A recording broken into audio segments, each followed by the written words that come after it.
সূরা আল বাকারা থেকে 208 নম্বর আয়াত তেলাওয়াত করেছি। এই আয়াতের উপর ভিত্তি করে আজকের খুতবা রীতি টানব। ওমা তৌফিক ইল্লা বিল্লাহ। আয়াতের দুইটি অংশ রয়েছে। এই আয়াতটিতে দুইটি অংশ আছে। একটি অংশ ইসলাম সম্পর্কে, আর একটি অংশ হলো শয়তান সম্পর্কে সতর্কীকরণ।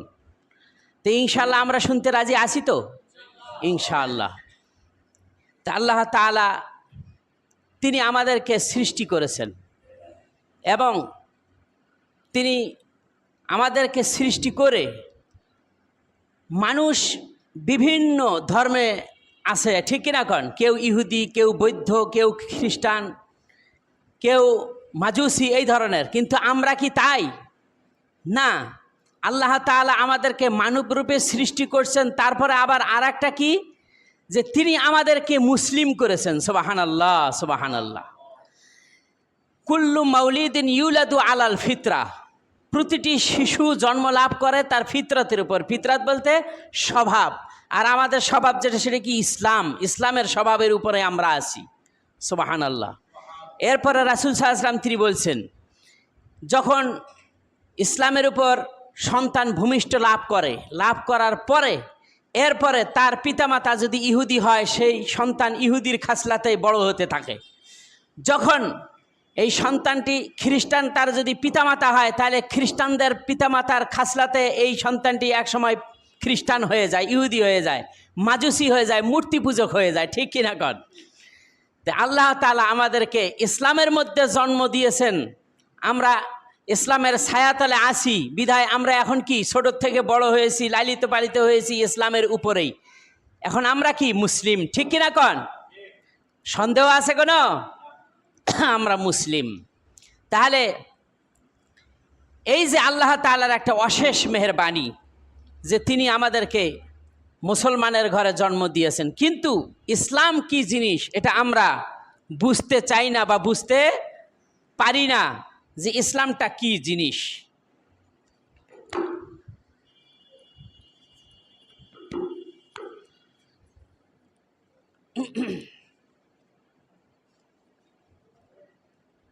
আল্লাহ রাব্বুল আলামিন তিনি এই আয়াতের মধ্যে তিনি লক্ষ্য করে বলছেন, সারা পৃথিবীর মানুষদেরকে লক্ষ্য করে তিনি বলছেন,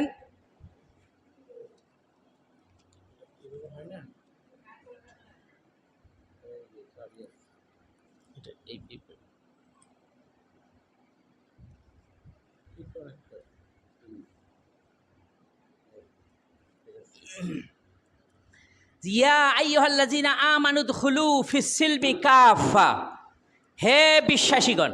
তাহলে এখানে বলা হয়েছে ইয়া আইয়ুহাল্লাযীনা আমানু, হে বিশ্বাসীগণ, যারা বিশ্বাস স্থাপন করেছে আল্লাহ তাআলার উপর, রাসূলগণের উপর, ফেরেশতাগণের উপর। ইসলামের যে 6টি ঈমানের যে 6টি বিষয় আছে, এই 6টি বিষয়ের উপর যারা বিশ্বাস স্থাপন করেছে তাদেরকে লক্ষ্য করে আল্লাহ বলছেন, উদখুলু ফিস-সিলমি কাফা, তোমরা ইসলামে পরিপূর্ণভাবে প্রবেশ করো। তাহলে ইসলাম কি? এখানে সিলমুন শব্দ থেকে ইসলামুন, আপনার ইসলাম অর্থ হলো আত্মসমর্পণ করা। আর ইসলাম থেকে সালামুন একটা শব্দ আছে, তার মানে কি? শান্তি। সালাম শব্দের অর্থ শান্তি, ইসলাম শব্দের অর্থ আত্মসমর্পণ করা। আমরা আত্মসমর্পণ করব কার সামনে? আল্লাহ রাব্বুল আলামিনের সামনে। এজন্যই একটা লুগাতের মধ্যে এসেছে, আল ইসলামু হুয়া ইস্তিসলামু লিল্লাহি ওয়াহদাহু ওয়াল খুদুউ লাহু ওয়াল উবুদিয়্যাতু লাহু। ইসলাম হলো তাই যে হুয়া ইস্তিসলামু লিল্লাহি ওয়াহদা, এক আল্লাহ তাআলার জন্য আত্মসমর্পণ করা, হুয়াল খুদুউ বিনয়ী হয়ে, ওয়াল উবুদিয়্যাতু লাহু এবং আনুগত্যশীল হয়ে আমরা আল্লাহ তাআলার সামনে আত্মসমর্পণ করব। অর্থাৎ আল্লাহ তাআলার যত বিধান আছে আদেশগুলি, সমস্ত আদেশগুলি মেনে নিয়ে যত নিষেধ আছে সব নিষেধগুলি পরিত্যাগ করার মাধ্যমে আল্লাহ তাআলার নিকট আত্মসমর্পণ করে যে শান্তি অর্জন করি তার নাম হলো ইসলাম। সুবহানাল্লাহি ওয়া বিহামদিহি। বুঝতে পারছেন?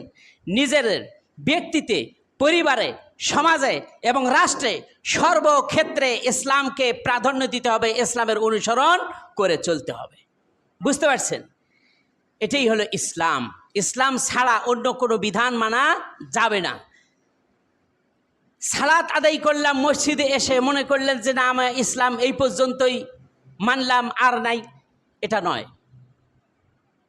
জাকাতের সামর্থ্য হলো, জাকাত দিলাম, মনে করলেন যে জাকাত দেওয়া পর্যন্তই মনে হয় ইসলাম মানা হলো, আর এরপরে মনে হয় আর কোনো জিনিসে ইসলাম নাই, এমনটি নয়। হজ করার সামর্থ্য হলো, হজ করলাম, মনে করলো যে হজ করা পর্যন্তই হয়তো বা ইসলাম মানা হলো, এরপরে আর কোনো কিছু নাই, এটা নয়। সর্বাবস্থায় সর্বক্ষেত্রে ইসলাম মেনে চলতে হবে। কোর্ট কাছারি, আদালত, শিক্ষাঙ্গন, খেতে খামারে, হাটে বাজারে, সর্বক্ষেত্রে আল্লাহ তাআলার আনুগত্য করেই চলতে হবে, সেখানেই ইসলাম আছে। সুবহানাল্লাহ।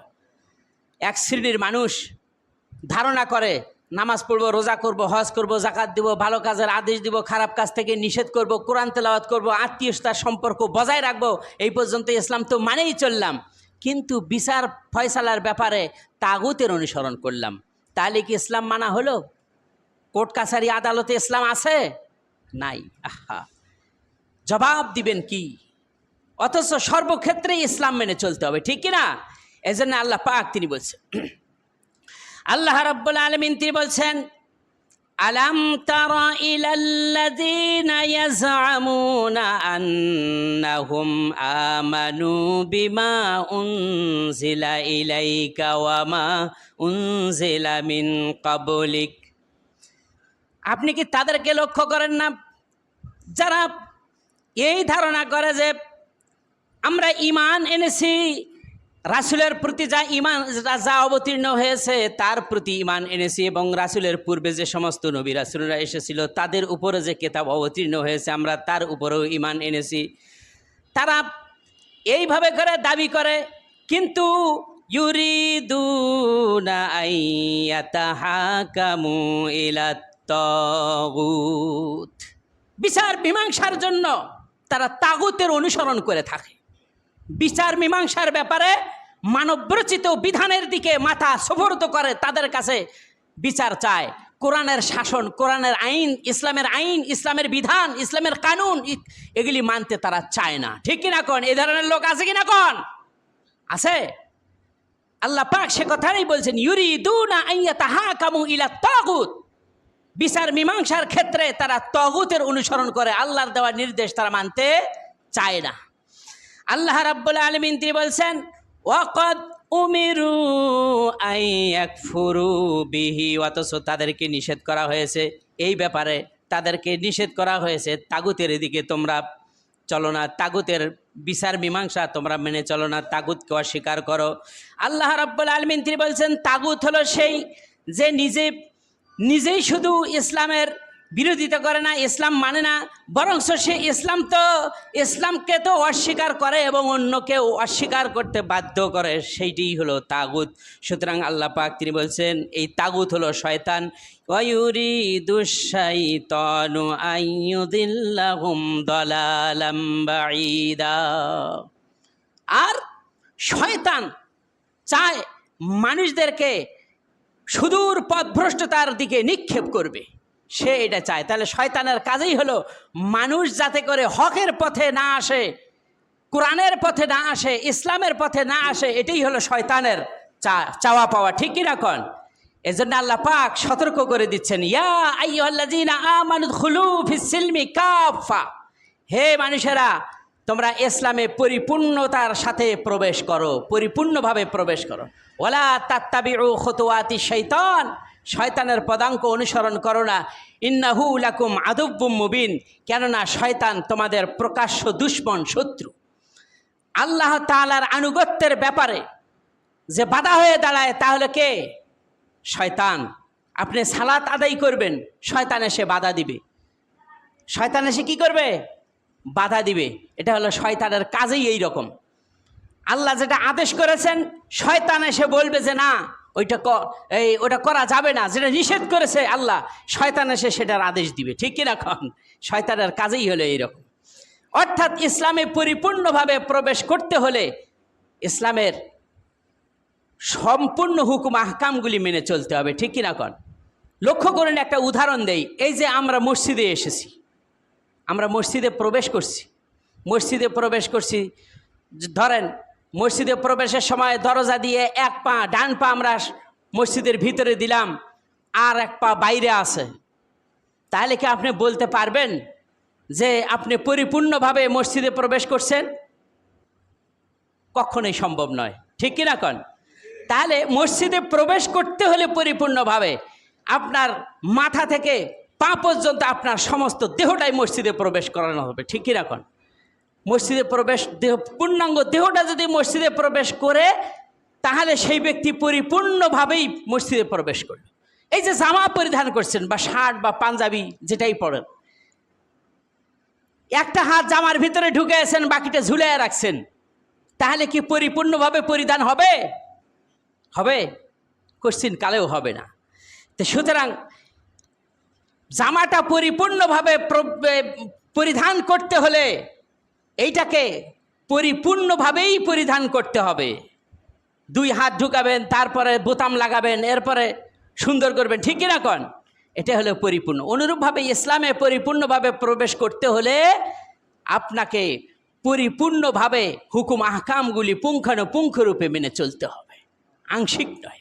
আংশিক যারা মানে তারা হলো মুনাফিক। তারা কি? আল্লাহর ভাষায় শুনুন, আল্লাহ পাক তিনি বলছেন, আল্লাহ রাব্বুল আলামিন তিনি বলছেন, আফাতুমিনুনা বিবাযিল কিতাবি ওয়া তাকফুরুনা বিবায। তোমরা কি কিতাবের কতিপয় অংশ মানো আর কতিপয় অংশকে তোমরা ছেড়ে দাও? এটা কেমন? নামাজের ক্ষেত্রে মসজিদে আসলে, এখানে ইসলাম মানলে, নামাজ পড়লে, রোজা করলে, হজ করলে, জাকাত দিলে, এইভাবে করে কতিপয় জিনিস তোমরা মেনে চললে, কিন্তু কোর্ট কাছারি আর আদালতে বিচারের ক্ষেত্রে গিয়ে ইসলাম মানলে না, শিক্ষাঙ্গনে ইসলাম মানলে না, খেতে খামারে গিয়ে ইসলাম মানলে না। এটা কেমন ধরনের ইসলাম মানা হলো আর কেমন ধরনের মুসলিম দাবি করা হলো? সুতরাং আল্লাহ পাক তিনি বলছেন, মুযাবযাবিনা বাইনা যালিক লা ইলাহা উলাই ওয়া লা ইলাহা উলা। এই দুইয়ের মাঝখানে তারা থাকতে চায়। কিছু অংশ মানবে আর কিছু অংশ পরিত্যাগ করবে, না ওই দিকে না এই দিকে। এভাবে হবে না, পরিপূর্ণভাবেই ইসলাম মানতে হবে। ইসলাম সহজ, এর বিধিবিধান সহজ, আমল কম সওয়াব বেশি। সুবহানাল্লাহ। আমল কম সওয়াব বেশি। একটা হাদিস আনা যাক। একবার রাসূল সাল্লাল্লাহু আলাইহি ওয়াসাল্লাম তিনি ইসলামের উদাহরণ দিচ্ছেন। কি রকম? লক্ষ্য করো যে তোমাদের অর্থাৎ মুসলিমদের, ইহুদিদের এবং খ্রিস্টানদের উদাহরণ হলো কিরম উদাহরণ? তোমাদের মধ্যে থেকে একজন ব্যক্তি, সেই ব্যক্তি তার কাজ করাবে বাড়িতে, কিছু লোকের প্রয়োজন। তখন একদল লোককে সে ঠিক করলো, বলল যে তুমি আমার কাজ করবে ফজর থেকে জোহর পর্যন্ত, 1 কিরাত সমান তোমাকে প্রতিদান দেওয়া হবে, 1 কিরাত সমান প্রতিদান দেওয়া হবে। তখন সে রাজি হলো এবং কাজ করলো। এরপরে সে বিদায় নিল। এরপরে আরেক দলকে ডাকা হলো, তাকে বলা হলো যে আপনার জোহর থেকে নিয়ে আসর পর্যন্ত কে কাজ করবে তাকে 1 কিরাত সমান প্রতিদান দেওয়া হবে। তখন খ্রিস্টানরা রাজি হয়ে গেল। পূর্বে ইহুদিরা রাজি হয়েছিল, তারা কাজ করছে, পরে খ্রিস্টানরা রাজি হলো, তারাও কাজ করতেছে, 1 কিরাত সমান সওয়াব দেওয়া হবে। এরপরে রাসূল সাল্লাল্লাহু আলাইহি ওয়াসাল্লাম উদাহরণ দিয়ে তিনি বলছেন, লোকটি বলল, এরপরে আসর থেকে মাগরিব পর্যন্ত যে কাজ করবে তাকে 2 কিরাত সমান প্রতিদান দেওয়া হবে। তখন ইহুদিরা বলল যে এটা তো আমাদের প্রতি জুলুম করা হলো, নাসারা বলল এটা আমাদের প্রতি জুলুম করা হলো, আমরা কাজ করলাম বেশি অথচ প্রতিদান পাইলাম কম। লোকটি বলল, তাদেরকে বুঝায় বলল, তোমাদের তো হক নষ্ট করা হয় নাই, হক কি তোমাদের নষ্ট করা হয়েছে নাকি? কয় না, হয় নাই। সুতরাং তোমরা যেরকম কাজ করেছো সেই রকম তোমরা প্রতিদান পেয়েছো। খ্রিস্টানদেরকেও বলা হলো, তোমরা যতটুকু কাজ করেছো ততটুকুই তোমরা পুরস্কার পেয়েছো। আসর থেকে শুরু করে মাগরিব পর্যন্ত সময় যেরকম অল্প, অনুরূপভাবে যে ব্যক্তি এই কাজ করলো, ইসলামের কাজ করলো, ইসলাম হলো আলো, এই ইসলামের কাজ করলো, তার জন্য পুরস্কার দ্বিগুণ হয়ে গেল। এই জন্যই হাদিস থেকে বোঝানো হয়েছে যে ব্যক্তি আমল করলো, ইসলামের আমল কম হলেও কিন্তু সওয়াব বেশি, আল্লাহ রাব্বুল আলামিন তাদেরকে দিয়ে দিবি। সুবহানাল্লাহ, সুবহান। ইসলামে আমল কম, সওয়াব বেশি। একটা লক্ষ্য করুন না, রাসূল সাল্লাল্লাহু আলাইহি ওয়াসাল্লাম তিনি বলছেন, কাসাই আলাল আরমিলাতি ওয়াল মাসাকিন কাল মুজাহিদিন ফি সাবিলিল্লাহ। রাসূল বলেছেন, যে ব্যক্তি বিধবা এবং মিসকিনদের সাহায্য সহযোগিতা করে, জিহাদের ময়দানে জিহাদ করলে যে সওয়াব পায় তার থেকে বেশি সওয়াব পাবে। সুবহানাল্লাহ, সুবহানাল্লাহ। হাদিস। একজন বিধবা নারীর খাবারের ব্যবস্থা করা, একজন মিসকিনের অভাব দূরীভূত করা কত সওয়াবের কাজ। সুবহানাল্লাহ, সুবহান। আল্লাহ আমাদের সকলকে হেফাজত করুন, সকলে বলি আমিন। ইসলাম হলো আলো। ইসলাম কি? আলো। অন্ধকার থেকে আলোর জগতে নিয়ে আসে। সুবহানাল্লাহ, সুবহানাল্লাহ। মানবরচিত বিধান অন্ধকার, ধর্মনিরপেক্ষতা মতবাদ অন্ধকার, কার্ল মার্ক্সের মতবাদ অন্ধকার, লেনিনের মতবাদ অন্ধকার। ইসলাম হলো আলো। সুবহানাল্লাহ, সুবহান। আল্লাহ রাব্বুল আলামিন তিনি বলছেন, ওয়াল্লাহু ওয়ালিয়ুল্লাযীনা আমানু ইউখরিজুহুম মিনাজ-জুলুমাতি ইলান-নূর। আল্লাহ রাব্বুল আলামিন তিনি বন্ধু, তিনি অভিভাবক। আল্লাযীনা আমানু, যারা ঈমান আনে, যারা ইসলামের ছায়াতলে এসেছে, যারা আল্লাহ তাআলার আনুগত্য করে, তার হুকুম আহকাম বিধিবিধান মেনে চলে। ইউখরিজুহুম মিনাজ-জুলুমাতি ইলান-নূর। ইসলাম কি? অন্ধকার থেকে আলোর জগতে নিয়ে আসে। সুবহানাল্লাহ, সুবহানাল্লাহ। আমরা আলোর মধ্যে আছি, তাই না? এটা আল্লাহ তাআলার অশেষ রহমত। এজন্যই আমাদের সর্বক্ষেত্রে ইসলাম মেনে চলতে হবে। ইসলামেই হলো একমাত্র আমাদের জীবন ব্যবস্থা। ইসলামেই হলো একমাত্র জীবন ব্যবস্থা। লক্ষ্য করুন, যখন মানুষ মৃত্যুবরণ করবে, মৃত্যুবরণ করার পরে তারপরে তাকে কবরস্থ করা হবে। কবরস্থ করার পরে তাকে কয়টি প্রশ্ন করা হয়? 3টি প্রশ্ন করা হবে, তাই না? মান রব্বুক, মান দীনুক। তোমার রব কে? তোমার দিন কি? যদি ইসলাম মেনে থাকে তাহলে সে বলতে পারবে দিনিয়াল ইসলাম, আমার দিন কি? ইসলাম। দুনিয়াতে স্বীকৃতি দিবেন, সেই অনুযায়ী চলবেন। আপনার কবরের জিন্দিগিতে গিয়েও সেখানেও স্বীকৃতি দিতে পারবেন। সুবহানাল্লাহ, সুবহানাল্লাহ।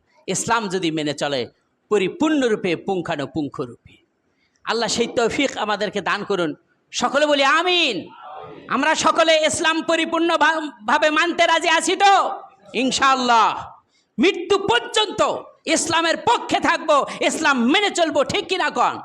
আর ইসলাম মানতে গিয়ে সব থেকে বড় বাধা হয়ে দাঁড়ায় শয়তান। কে? শয়তান, ইবলিস শয়তান।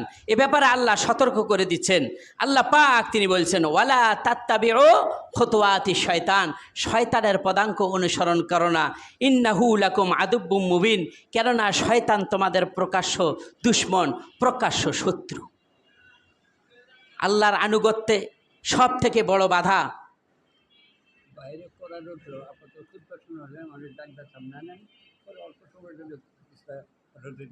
আচ্ছা, ইনশাল্লাহ। বাইরে রৌদ্র আছে, যারা লোকজন বেশি হয়েছে তো আল্লাহর রহম, আপনারা আসেন ভিতরে, ভিতরে চলে আসেন, যথেষ্ট জায়গা আছে। হ্যাঁ, একটু আগায় বসেন, একটু আগায় বসেন। কি বিরক্ত হচ্ছেন আপনারা? অন্যের জন্য জায়গা প্রশস্ত করে দিলে আল্লাহ তাআলা আপনাদের জন্য জায়গা প্রশস্ত করে দিবেন। সুবহানাল্লাহ, সুবহানাল্লাহ। আল্লাহ তাআলা কোরআনে বলছেন, ওয়াইজা কিলা লাহুম তাফাসসাহু ফিল মাজালিসি, তোমরা অন্যের জন্য জায়গাকে কি করে দাও? প্রশস্ত করে দাও। আল্লাহ রাব্বুল আলামিন তোমার জন্য, তোমাদের জন্য জায়গা প্রশস্ত করে দিবেন। এই যে ভাইয়েরা দাঁড়িয়ে আছে, আপনারা একটু সামনে আসেন ইনশাআল্লাহ। যারা বারান্দায় আছেন তারা আপনারা সামনে আসেন ইনশাআল্লাহ। ভালোভাবে শুনবেন এবং মনোযোগ সহকারে শোনার চেষ্টা করুন। আল্লাহ তাআলা যেন আমাদের সকলকেই কোরআন এবং হাদিস অনুযায়ী আমল করার তৌফিক দান করেন, সকলে বলি আমিন।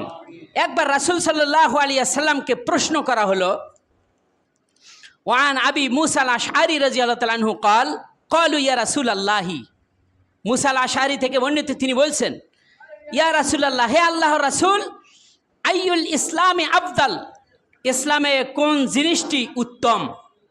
ইসলামে কোন জিনিসটি উত্তম?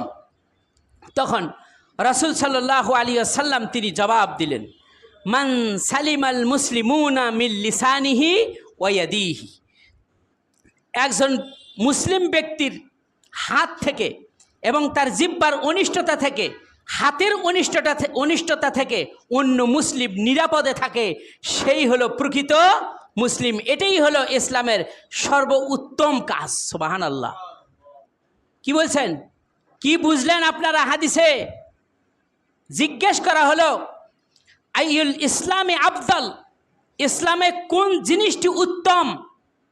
রাসূল বললেন, মান সালিমাল মুসলিমুনা মিন লিসানিহি ওয়া ইয়াদিহি, একজন মুসলিমের হাতের অনিষ্টতা থেকে, জিহ্বার অনিষ্টতা থেকে অন্য মুসলিম নিরাপদে থাকে, এটিই হলো ইসলামের উত্তম কাজ। সুবহানাল্লাহ।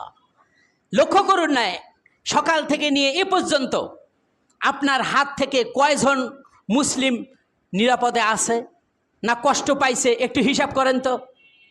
একটু হিসাব করলেই আপনি বুঝতে পারবেন আপনি ইসলামে কতটুকু ইসলামের কাজগুলি করে যাচ্ছেন।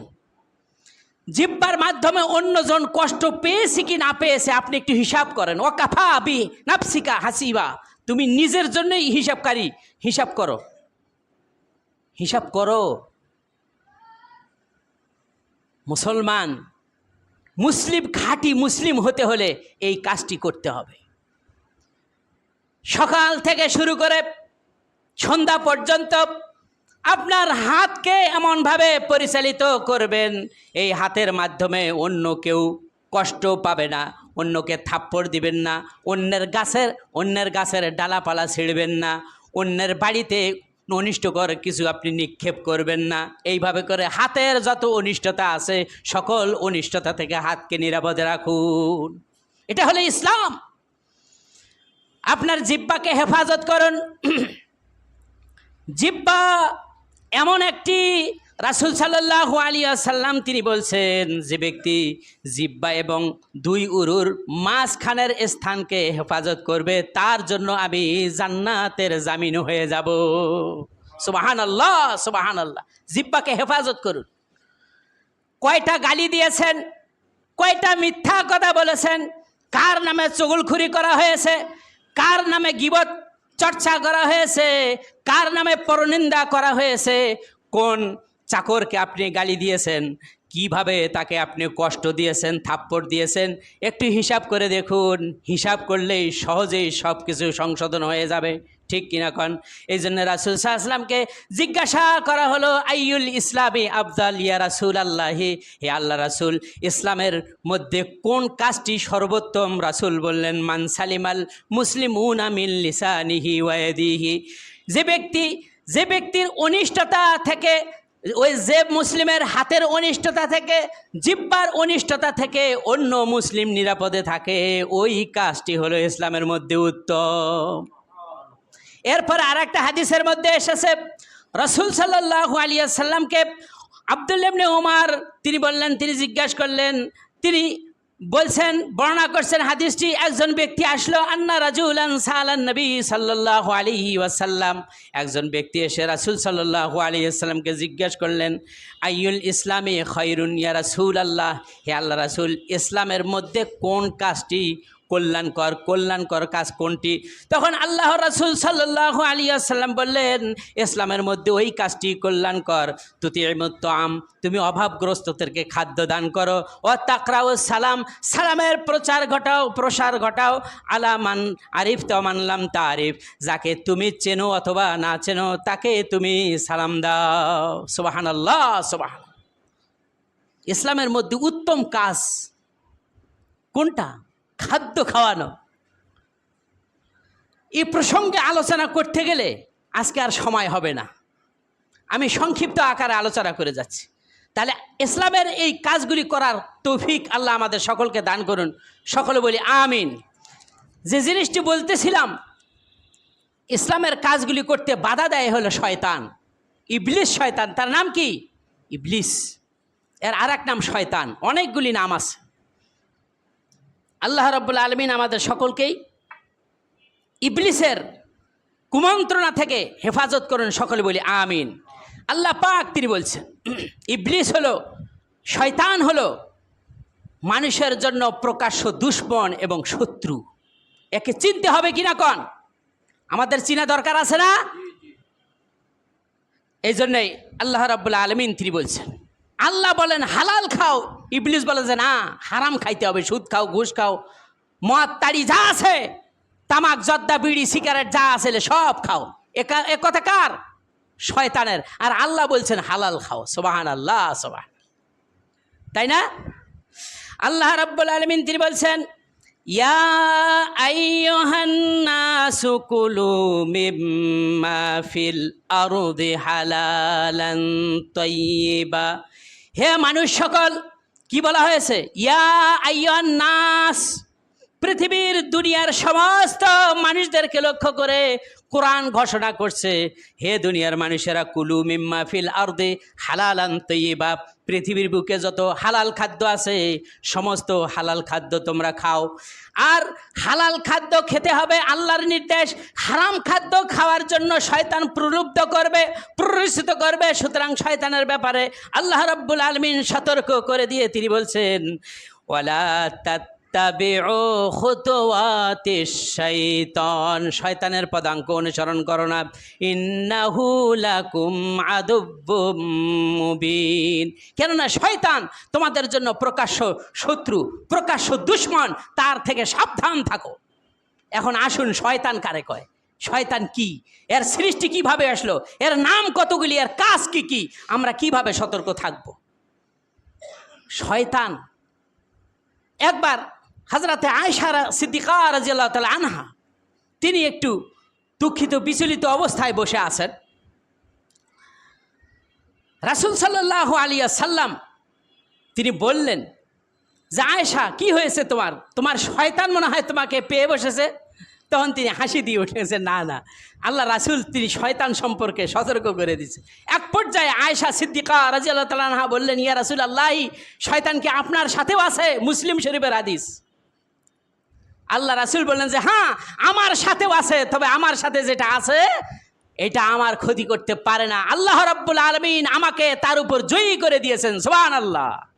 আমাদের প্রত্যেকের সাথেই শয়তান আছে, ঠিক কি না? এখন কেমনে আছে জানেন?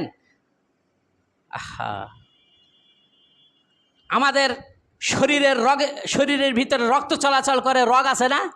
শিরা উপশিরা আছে কিনা কোন? এর ভিতরে রক্ত চলে। শয়তান পাওয়ার নিয়েছে যে আল্লাহ আমাকে যেন তারা দেখতে না পায়, আদম সন্তানরা। ঠিক আছে, দেওয়া হলো, তবে কিভাবে চলবি? তখন শয়তান বলল, ওদের রক্ত যেরকম রগের ভিতর দিয়ে চলে এইভাবে করে যেন আমি চলতে পারি। ঠিক আছে, তাও দিলাম। আল্লাহ দিয়ে দিল পাওয়ার। এসরি মাজরার দাম, রক্ত যেভাবে শিরা উপশিরা দিয়ে চলে, শয়তানের ওরকমভাবে চলতে থাকে। এজন্য শয়তানের কার্যকলাপ থেকে, ওয়াসওয়াসা থেকে আল্লাহ তাআলার কাছে আশ্রয় চাইতে হয়, ঠিক কিনা কোন? শয়তানকে আঘাত করতে পারবেন? হ্যাঁ, কামান, বন্দুক, তীর, তরবারি এগুলি দিয়ে শয়তানকে আঘাত করতে পারবেন? শয়তানকে তো দেখা যায় না, আঘাত করবেন কি দিয়া? আঘাত করার একটা পদ্ধতি আছে। কি পদ্ধতি? লক্ষ্য করুন, রাসূল সাল্লাল্লাহু আলাইহি ওয়াসাল্লাম তিনি বলছেন, যখন তোমরা নামাজ পড়ো সালাত আদায় করো, সালাতের মধ্যে গিয়ে আত্তাহিয়াত পড়ো না? আত্তাহিয়াতু, দরুদ শরীফ, দোয়া মাসুরা। তো যখন তোমরা বৈঠকে গিয়ে আত্তাহিয়াত পড়বে, আত্তাহিয়াত পড়ার শুরুতেই তোমরা হাতের আঙ্গুল, ডান হাতের এই শাহাদাত আঙ্গুল তোমরা উঠাবে। বুঝতে পারছেন? একেবারে শেষ হওয়া পর্যন্ত উঠাবে। মাঝে মাঝে তাতাহাররাক, একটু লাড়াচাড়া করবে। এতে ফায়দাটা কি? রাসূল বলছেন এইভাবে করে যদি আঙ্গুল উঠায় রাখো তাহলে তাওহীদের সাক্ষ্য দেওয়া হয়। আর যদি তাতাহাররাক, যদি লাড়াচাড়া করো তাহলে শয়তানকে তরবারির আঘাতের চেয়ে আরো বেশি রকমের আঘাত দেওয়া হয়। বুঝতে পারছেন? সুবহানাল্লাহ। অনেকেই এটা নিয়ে হাসি ঠাট্টা বিদ্রুপ করে না? এটা নিয়ে, এ কথাটি কার? আমার বাপের, আমার 14 গোষ্ঠীর কথা কার? রাসূলের। এইটা নিয়ে আপনি হাসি ঠাট্টা করলেন, কার সাথে তামাশা করা হলো? হাদিস নিয়ে যারা তামাশা করে তারা কার সাথে তামাশা করলো? রাসূলের কথার সাথে তামাশা করলো। আল্লাহ ওদেরকে হেফাজত করুন, হেদায়েত দান করুন, আমিন। হ্যাঁ, আল্লাহুম্মা আমিন। বুঝতে পারছেন? কি ভাই বিরক্ত হচ্ছেন? হ্যাঁ, আল্লাহ পাক তিনি বলছেন হালাল খাও, এ কথা আল্লাহর। হারাম থেকে সম্পূর্ণরূপে বিরত থাকো। আর শয়তানের কথা হলো হারাম খাও। শয়তান সবসময় হারামের দিকে নিয়ে যাবে। বিড়ি, সিগারেট, আলা, জর্দা, তামাক, তারপরে যত ধরনের ইয়াবা আছে, এরপরে নিশাদ্রব্য যত আছে, এগুলির দিকে শয়তান ধাবিত করে। লিয়াকুনা আসহাবাস সাইর, যাতে করে তোমরা জাহান্নামের অধিবাসী হও। যাই হোক, আল্লাহ পাক তিনি বলছেন যে বা যারা আল্লাহ রাব্বুল আলামিনের কথার অমান্য করে, আল্লাহর কথাকে লঙ্ঘন করে, যে বা যারা শয়তানকে বন্ধুরূপে গ্রহণ করবে, শয়তানের পদাঙ্ক অনুসরণ করবে, শয়তানের কথা অনুযায়ী চলবে, তার অবস্থাটা কি হবে জেনে নাও। আল্লাহ রাব্বুল আলামিন তিনি বলছেন ওয়ামাইয়াত্তাখিযিশ শাইতানু ওয়ালিয়াম মিন দুনিল্লাহ, যে বা যারা আল্লাহকে বাদ দিয়া শয়তানকে বন্ধুরূপে গ্রহণ করে নিল, তার জেনে রাখা উচিত ফাকাত খাসিরা খুসরানাম মুবিনা। আল্লাহ পাক তিনি বলছেন যে শয়তানের কথা মেনে চললো ও ক্ষতিগ্রস্ত হয়ে পড়ল। শুধু ক্ষতি না, সুস্পষ্ট ক্ষতির মধ্যে সে পড়ে গেছে। আহা, আল্লাহ আমাদের হেফাজত করুন, আমিন। আমরা কি ক্ষতির মধ্যে পড়তে চাই না? এই জন্যে আল্লাহ সতর্ক করে দিচ্ছেন। আল্লাহ রাব্বুল আলামিন তিনি বলছেন ওয়াকুল লিইবাদি ইয়াকুলুল্লাতী হিয়া আহসান ইন্নাশ শাইতানু ইয়ানজাগু বাইনাহুম। আল্লাহ রাব্বুল আলামিন তিনি তার বান্দাদেরকে বলছেন, কুল, হে নবী আপনি বলে দিন, লিইবাদি, আমার যত বান্দা আছে, আমার আনুগত্যশীল যত বান্দা আছে, সকল বান্দাদেরকে আপনি বলে দিন ইয়াকুলুল্লাতী হিয়া আহসান, সমস্ত বান্দাগুলি যেন তারা সত্য কথা বলে, সঠিক কথা বলে, উত্তম কথা বলে। উত্তম কথা যেন তারা বলে, সাংঘর্ষিকপূর্ণ কথা যেন তারা না বলে। যদি তারা সাংঘর্ষিকপূর্ণ কথা বলে, একজন আরেকজনকে যদি গালি দেয়, একজন আরেকজনকে যদি উস্কানিমূলক কথা বলে, তাহলে হয়তো এক পর্যায়ে কি হতে পারে, সেখানে তৃতীয় পক্ষ শয়তান এসে ওয়াসওয়াসা দিয়ে একটা সংঘর্ষ লাগাই দিবে, বিশৃঙ্খলা সৃষ্টি করে দিবে, মারামারি সৃষ্টি করে দিবে, হানাহানি সৃষ্টি করে দিবে। আল্লাহ পাক তিনি বলছেন ইন্নাশ শাইতানা ইয়ানজাগু বাইনাহুম, কেননা শয়তান তাদের মধ্যে একটা সংঘর্ষ সৃষ্টি করে দিবে, মারামারি সৃষ্টি করে দিবে। আর জেনে রাখো ইন্নাশ শাইতানা কানা লিল ইনসানি আদুব্বাম মুবিনা, শয়তান মানুষের জন্য প্রকাশ্য দুশমন, শত্রু। ফাত্তাখিযুহু আদুওয়া, দুশমনকে দুশমন রূপেই গ্রহণ করো। সে কখনো শত্রু হতে, সে কখনো বন্ধু হতে পারে না। খ্রিস্টানরা, ইহুদিরা মানুষের জন্য চরম দুশমন। ভারত মানুষের জন্য, মুসলমানের জন্য চরম দুশমন। মাজুসি, তারপরে মূর্তি পূজক যত আছে সব মুসলিমদের জন্য খাঁটি দুশমন। দুশমনকে দুশমন রূপেই গ্রহণ করে নাও। এ কথা কার? আল্লাহ পাকের। কথা বুঝতে কোনো অসুবিধা হচ্ছে নাকি? বলবো? যাই হোক, সময় স্বল্পতা, এখন আর বলার সময় নাই। আল্লাহ পাক তিনি বলছেন আমার বান্দাদেরকে বলুন তারা যেন উত্তম কথা বলে। রাসূল সাল্লাল্লাহু আলাইহি ওয়াসাল্লাম তিনি বলছেন, মান কানা ইউমিনু বিল্লাহি ওয়াল ইয়াউমিল আখির ফালিয়াকুল খাইরান আও লিয়াসবুত। যে ব্যক্তি আল্লাহ এবং পরকালের উপর দৃঢ় বিশ্বাস রাখে তার উচিত হলো সে যেন উত্তম কথা বলে অথবা চুপ থাকে। ঠিক কিনা কন? আপনার কাছে উত্তম কথা নাই, আপনি চুপ থাকেন। চা হোস্টেলে গিয়ে আপনি আজে বাজে কথা বলে সব বাদ দিয়ে আপনি গুনাহ কামাই করবেন কেন? অমুকের ব্যাপারে ষড়যন্ত্র, অমুকের ব্যাপারে সমালোচনা কেন? আপনি জানেন না?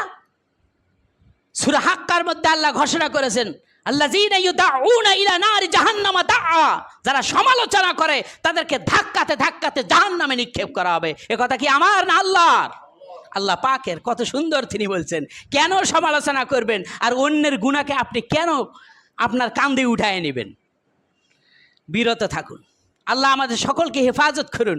অনেক কথা আছে, কথাগুলি বলার এই তৌফিক আল্লাহ আজকে যতটুকু বলার তৌফিক দিয়েছেন ততটুকুই আমি বলতে পারছি, এটা আল্লাহর মেহেরবানি। তবে সময় স্বল্পতা, এই জন্য আমি এর ব্যাখ্যা বিশ্লেষণ আর যেতে পারলাম না। এই জন্য আল্লাহ বলছেন, ইয়া আইয়ুহাল্লাযীনা আমানু দুখুলু ফিস সিলমি কাফা, হে বিশ্বাসীরা তোমরা পরিপূর্ণভাবে ইসলামে প্রবেশ করো। ওয়ালা তাত্তাবিউ খুতুওয়াতিশ শাইতান, আর শয়তানের পদাঙ্ক অনুসরণ করো